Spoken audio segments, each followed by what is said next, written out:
summer skies.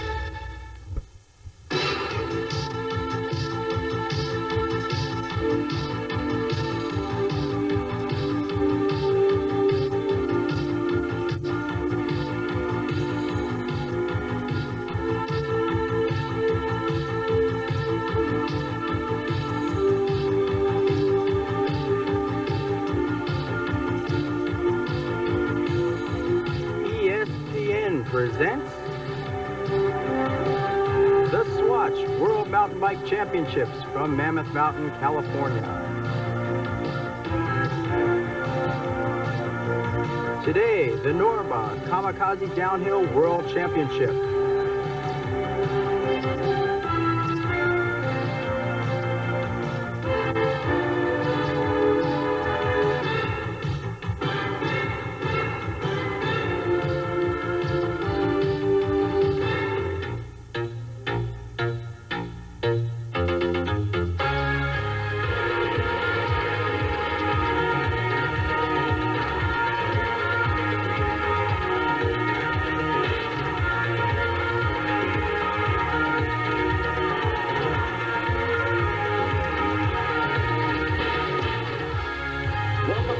Mammoth Mountain, California, and the Swatch World Mountain Bike Championships. David Stanfield with Scott Breithoff, and we have got incredible competition. All the top riders are flying down the hill, speeds of 55 miles an hour, 18-speed mountain bikes. They're head down, top gear, pedaling as fast as they can go. The course is 4.2 miles long. It drops over 2,000 vertical feet. We're going to the top in the gondola right now, like everybody else. They get to the top by way of the gondola. It's over 11,000 feet up there, rarefied air with rarefied nuts. We've got them all out here ready to battle the big Kamikaze Hill. Hi, I'm Charlie Litsky, and some of the top riders to look for today include Team Mongoose's John Tomac from Chatsworth, California. From Vail, Colorado, Team Fisher's Mike Closure, a very good downhiller. Stompin' Stu Thompson from Riverside, California, a former BMXer, now doing it on a mountain bike. Jammin' Jimmy Deaton from Roseville, California, Team Raleigh, very fast. In the women's category, Sarah Ballantyne, Team Fisher from Boulder, Colorado. And one of the fastest downhillers in the women's pro division, Cindy Whitehead, Team Specialized from Palm Springs, California. The Swatch World Mountain Bike Championships brought to you by Vans, handcrafted in America, footwear and activewear. And by GT Bicycles, on the cutting edge of off-road cycling. Suntour Bicycle Components. Championship Kamikaze Downhill. This portion brought to you by GT Bicycles. Let's have a look at the course that the riders will be descending on today. The start at 11,000 feet at the very summit of Mammoth Mountain. It'll be going down 2,100 feet. 4.2 miles is the length of the course, and the riders will be leaving every 30 seconds from the starting range.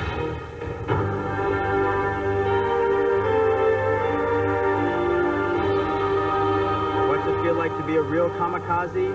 Well, hold on to your seat as we ride the GT Kamikaze Cam down the Kamikaze course.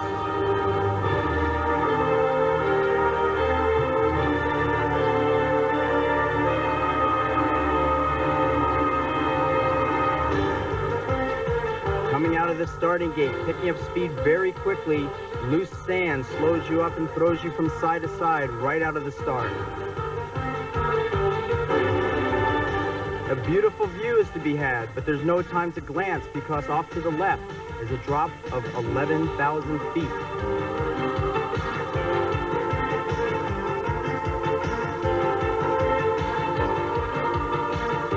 High up on the mountain at the climax ski run, there are really no smooth lines, washboards, loose dirt, and a lot of rocks throwing the rider from side to side.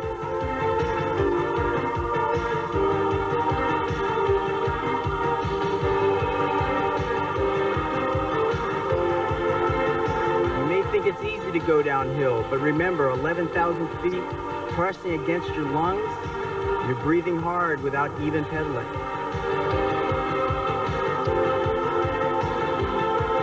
Most of the turns are flat, they're not banked or berms, so skill through the turns can save you precious seconds or cost you that 1 second between victory and defeat.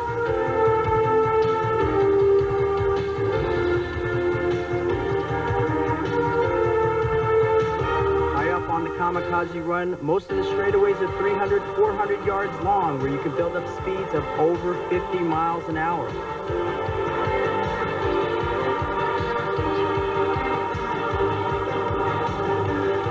Notorious turns early on in the course, right here, this right-hander doesn't seem like much of a turn, but it's going to cause a lot of havoc throughout the day.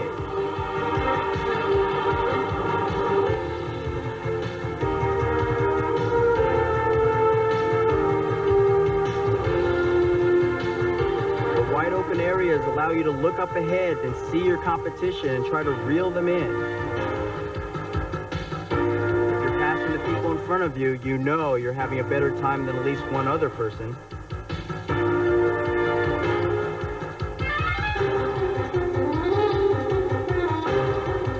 Going further down the hill, trees start coming into view as the moon landscape gives way. Watch the people. Throughout the course, spectators are trying to get pictures, hopefully not of you crashing.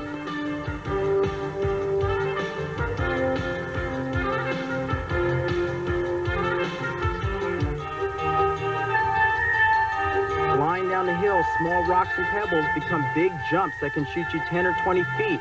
But you have to be careful, because if you don't keep the air in your tires, you're not going to finish this Kamikaze Run.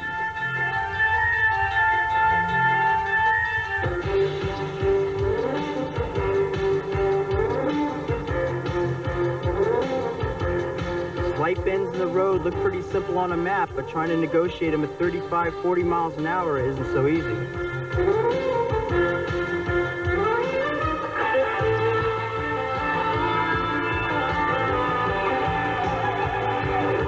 Every race course, from auto racing to road running, has the fastest line on the course, and the Kamikaze is no exception.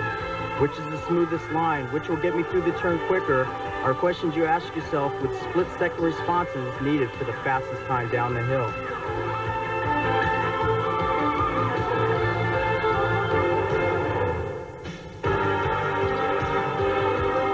You know you're getting closer to the finish as more spectators line the side of the course. 4.2 miles doesn't seem a long way to the convenience store, and going downhill ought to be a snap. But now you're breathing hard. 11,000 feet of air does not give you a lot of room to breathe comfortably.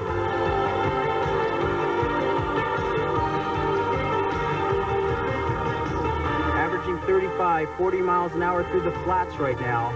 The people are cheering you on. You know you're getting closer to the finish, still with around 2 miles to go.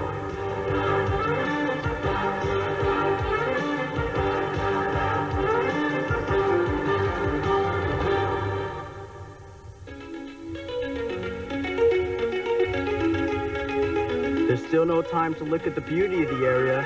The shadows cast by the trees can actually deceive you. There are holes all throughout the course, and you may not see them with a shadow covering them up. Yes, this is a downhill, but there is one uphill section, only a half a mile from the finish. It's 300 yards long, but at this point your lungs are bursting, and right here, this is where you can lose a lot of time or break the guy in front of you and go to victory. At this point in the course, you go from the most difficult, hardest gear you have to the easiest, but your legs are begging you to have even one more easier gear to go to. But it's not there. You just pump it for all it's worth, and you're less than 600 yards away from the cheering finish line.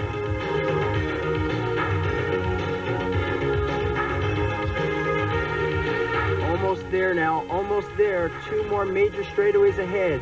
You get on top of the hill, and now this is it. If you got any energy left, any gas in the tank, you want to use it up right now.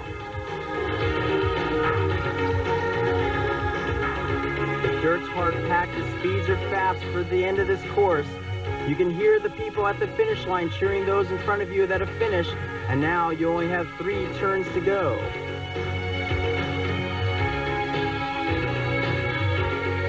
Here's the main lodge, less than 300 yards away, and now 2 little jumps as you go by the blue fencing.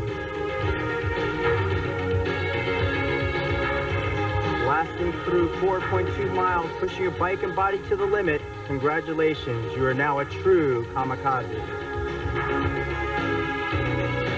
This is what the skiers see the kamikaze run in their season. Stay tuned, we'll be back with more of the Norba Kamikaze World Championship Downhill. Brought to you by Vans, handcrafted in America, footwear and activewear.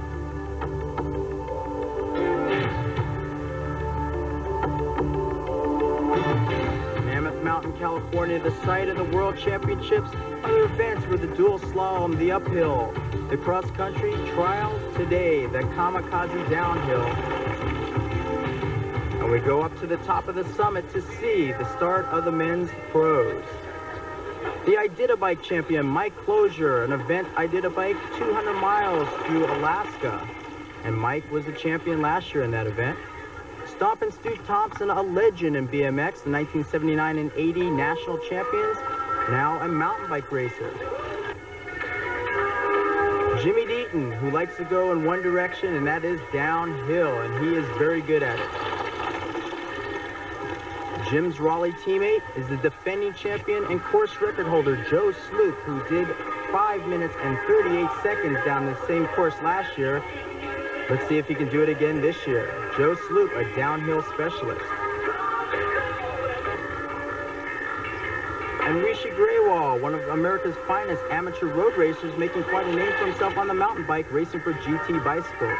And Johann Vaughn from Switzerland. It wouldn't be a world championship without international competition. And Johann is one of several members of the Swiss team here. One of the key elements of winning the kamikaze is going fast, but you also have to keep air in your tires. And we spoke to GT Bicycles, Toby Henderson, on what it takes to win.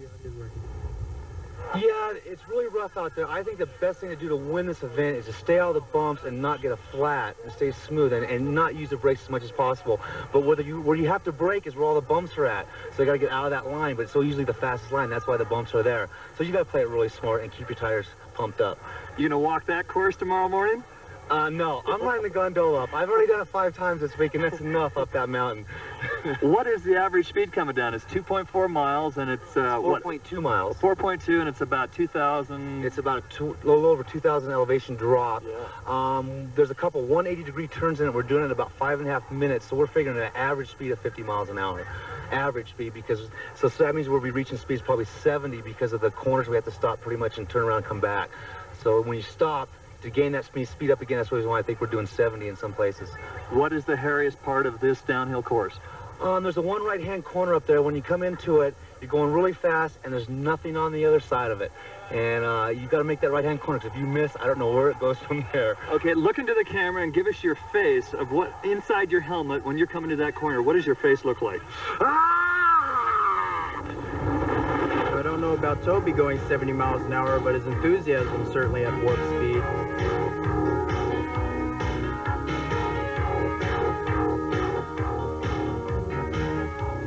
And one of the fastest early turns of the course. Let's see how some of the top riders go through. Here's Jimmy Deaton of the Raleigh team.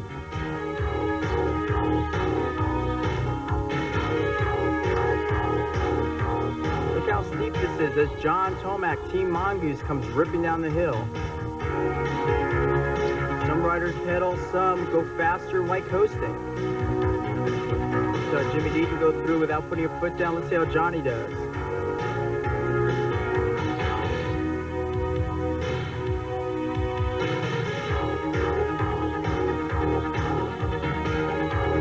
Downhill specialist Joe Sloop. Pretty clean turn as he goes off in pursuit of another fast kamikaze straightaway. Specializes Paul Thomasberg, one of the most aggressive racers on the mountain bike circuit. Looks like he's having a good early run, getting it sideways.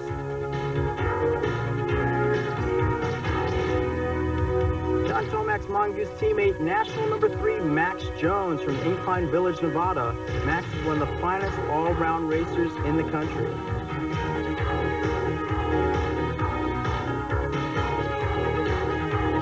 Look how aggressive he was out of that turn. Darrell Price, one of my choices for the leading riders coming up in the sport, riding for Team Stump Jumper in '89. Greg Dress, a wild and crazy guy out of San Fernando Valley, Team Yeti. We'll be back with more of the World Mountain Bike Championships Kamikaze Downhill, brought to you by Suntour Bicycle Components.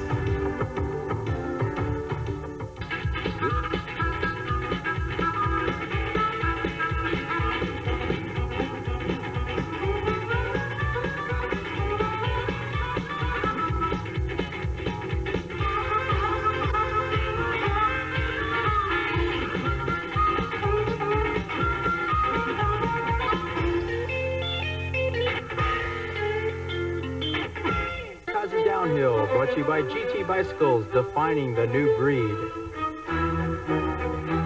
Now let's go for a Suntour Tech Tip update to Toby Henderson. Hi, let's take a look at a typical mountain bike frame. It's basically a two triangular design, one in the front and one in the rear. It's made out of high-grade chromoly tubing, much like used in airplanes. It's also double-butted. Double-butted means it's thicker at the ends for strength and thinner in the middle for lightweight. The forks are a tubular tapered type fork. It's tubular at the top, which gives it high strength because it's big, and it tapers down towards the bottom near the axle. That will give you lightweight and flexibility on the rough ride. When sizing up a bike, it's very important to pick the right size frame, the right size seat height, and the right size width of the handlebars. With all that, that should give you a good, enjoyable ride.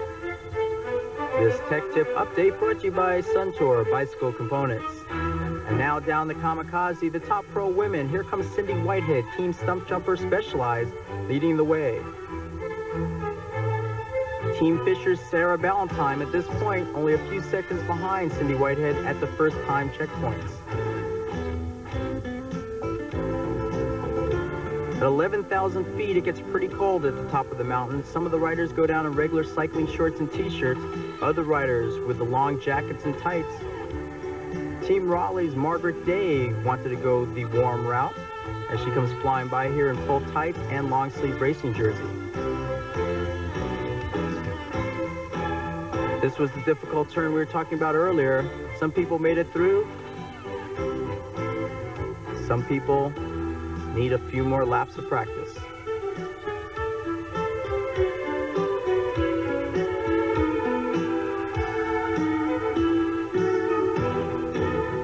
Over 700 competitors went down the hill. This is Toby Henderson with our point of view Kamikaze GT cam, and each and every one of them seem to have their own way of getting through that turn the fastest.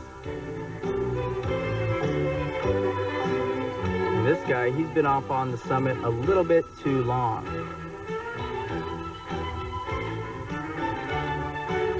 But every one of them's a kamikaze.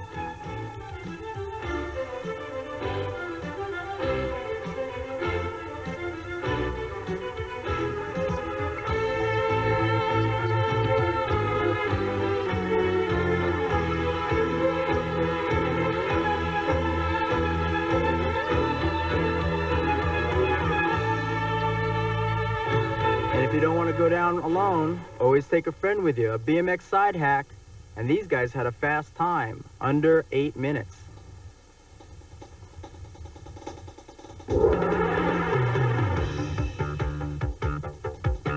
On the long straightaways, you want to get into an aerodynamic tuck where you can actually go faster coasting than you can pedaling your bicycle down the kamikaze course. Going into the turns, you put your foot down for balance, but your brain's going, get on the bike, pedal, pedal, so you can go as fast as you can out of the turns.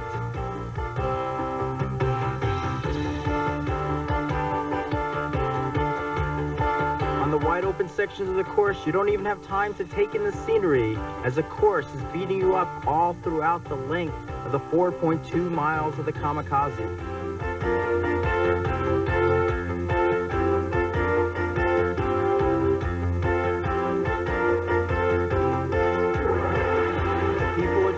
But you can't even hear them. You're going so fast and thinking about your next move throughout the course.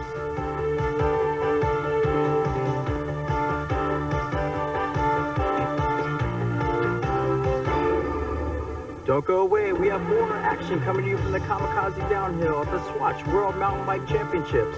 This portion brought to you by Suntour Bicycle Components.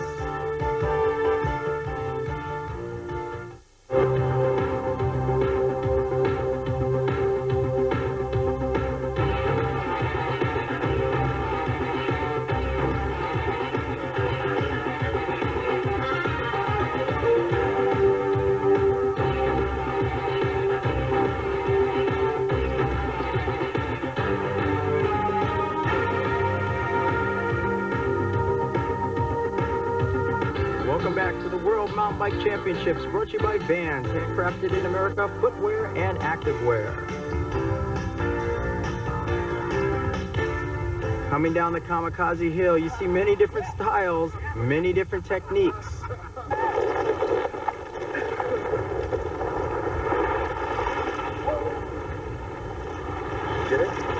And although skill going through the turns is a major factor, luck also plays a very important role to win the Kamikaze race. Whatever you do. Only 3 months on the mountain bike. Flat. Foot stuff. And we spoke earlier about flats causing havoc on the racers. Joe Sloop, the defending champion, a victim of a flat tire.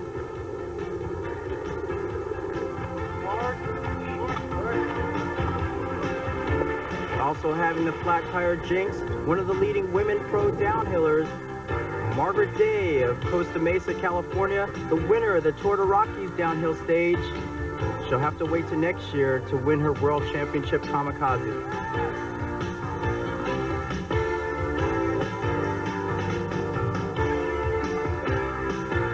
And as the riders approach the finish line, one last chance to show off as they cross the final jump and cross the finish line to become a true Kamikaze. Jimmy Deaton of Team Raleigh takes the World Championship title. John Tomac narrowly defeating Stu Thompson by 2/100ths of a second for second. Mike Closier was fourth, Rob Megan fifth, and Paul Thomas Burke sixth. Tomac's second place in this event gives him the overall world title.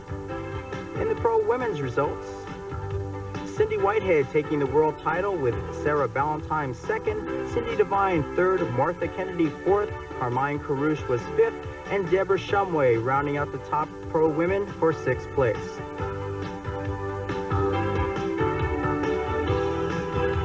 And this week's Vans Victory of the Week goes to John Tomac. Third in the cross country, second in the uphill, second in downhill, the overall world champion, John Tomac. What do you feel about this now, man? Pretty good title. Yeah, it's nice to have, coming in, I thought I would probably win it because I can do all three pretty well. I figured I'd get top 3 or at least top 5 in every event. Your consistency really paid off. I mean, what was your biggest strength the whole weekend? It's hard to say. I was pretty even in every event. I was a little disappointed with my third in the cross country. I had a little mechanical problem, but still third's not too bad. And second in the hill climb, I was pretty happy with that. And second in the downhill, I can't complain too much, and I ended up taking the overall. Which is sweeter? You won a world title as a dual slalom champion or this overall title? Which is better? Well, the duel was pretty sweet to win the individual world championship, but it's also nice to win something that combines all aspects of mountain biking, which the overall does. The 1988 world overall champion, John Tomac. Congratulations, Johnny. Thanks. A wild conclusion to the Swatch World Mountain Bike Championship here at the Kamikaze Downhill, Mammoth Mountain, California. A perfect place to go downhill, whether in summer or winter, but this summertime downhill, incredible. 700 competitors, 650 survive. A lot took a beating, though. A treacherous track took its toll on our competitors today. We had a lot of flat tires, derailed chains, bent rims, and a lot of wounded egos. People spent their time on the ground instead of on two wheels. And a lot of people to thank. A great job by the staff here at Mammoth Mountain, the race department, everybody. Who else, Scott? Race director Bill Cockcroft, who did a tremendous job with Wally Hoffman, our promoter. And then, of course, the men at the top. The man that founded Mammoth Mountain, Dave McCoy, and his grandson, Davey McCoy, came out and set up all of our fine tracks here. So all in all, Mammoth Mountain has done a heck of a job for the World Championships. The World Championships are now history. The Swatch World Mountain Bike Championships here at Mammoth Mountain, California. A great event. Hopefully we'll see you next year. For Scott Breithoff, I'm David Stanfield. So long.